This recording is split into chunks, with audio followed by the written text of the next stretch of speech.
All right, JeWeL bowling fans, this is Josh Lewis coming up with another Tips and Trick Thursday. Over the past few weeks, we've done a lot with mechanics and watching your swing plane, your footwork, your balance.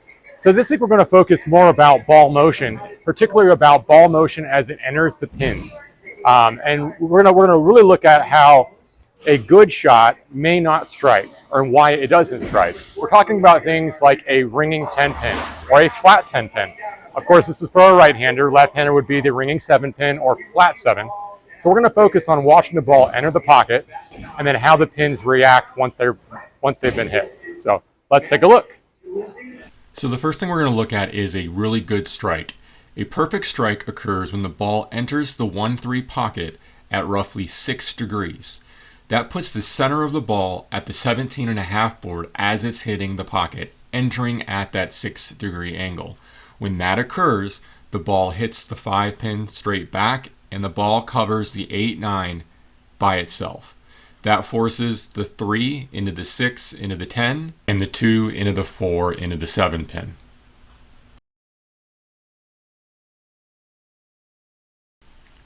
Next, we're going to look at a strike where the 6 pin goes off the wall and hits the 10 pin. This is not a perfect strike, but one that is highly regarded. This is when the ball enters the 1-3 pocket at a slightly deeper angle, so not as high on the head pin. The ball hits a little more of the 3 pin going straight back, sending the 6 pin a little further to the right as opposed to directly back into the 10 pin. I actually think this is a very good hit, and I would not make any adjustments off this type of strike. Now we're going to look at a flat 10 pin. This is where that 6 pin goes too far in front of the 10 pin, doesn't kick off the wall, and simply lays in the gutter. This occurs just like a really good strike where the 6 pin comes off the wall and hits the 10 pin. This occurs when the ball enters the pocket a little too light, sending the 3 pin almost straight back and the 6 pin straight to the right. That's what causes the pin to lay in the gutter.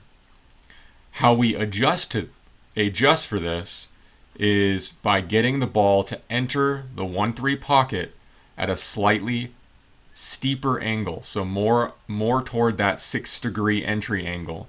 Effectively, we want the ball to hit higher on the head pin, driving that 3 pin more directly into the 6 pin.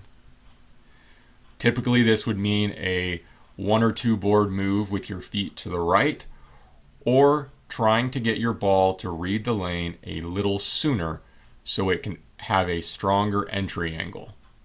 The last type of hit we're going to cover is a ringing 10 pin. This is where the 6 pin goes off the sidewall and goes right around the 10 pin but doesn't hit it.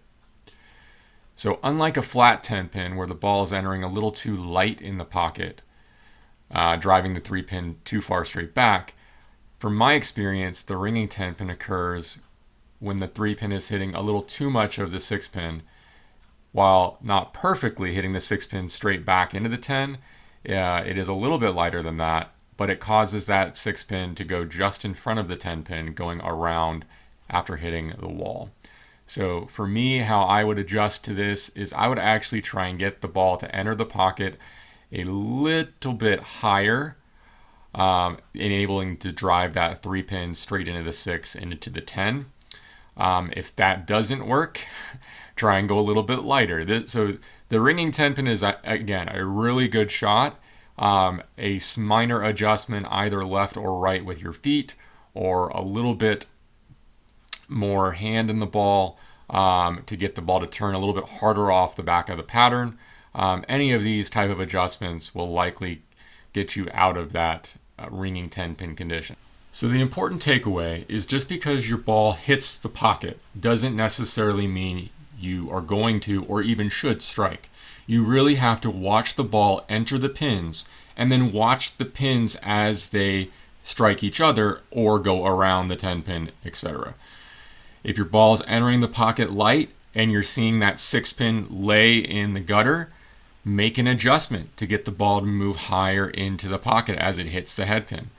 If the ball is, either leaving the 3-6-10, leaving the 6-10, or potentially ringing the 10 pin, you might want to look at what the entry angle of the ball into the pocket is. Remember, ideally, the ball enters the pocket at roughly a 6-degree angle, and the ball hits the 5 pin and splits the 8-9 directly back. That would be considered a perfect strike. Make your adjustments, minor moves left and right, to get the ball to change its entry angle. That's going to cause more strikes. All right, everyone. Well, that does it for this week's Tips and Trick Thursday. Again, I'm Josh Lewis with JeWeL Bowling. Remember to like and subscribe to the JeWeL Bowling channel on YouTube, and we'll come back at you next week.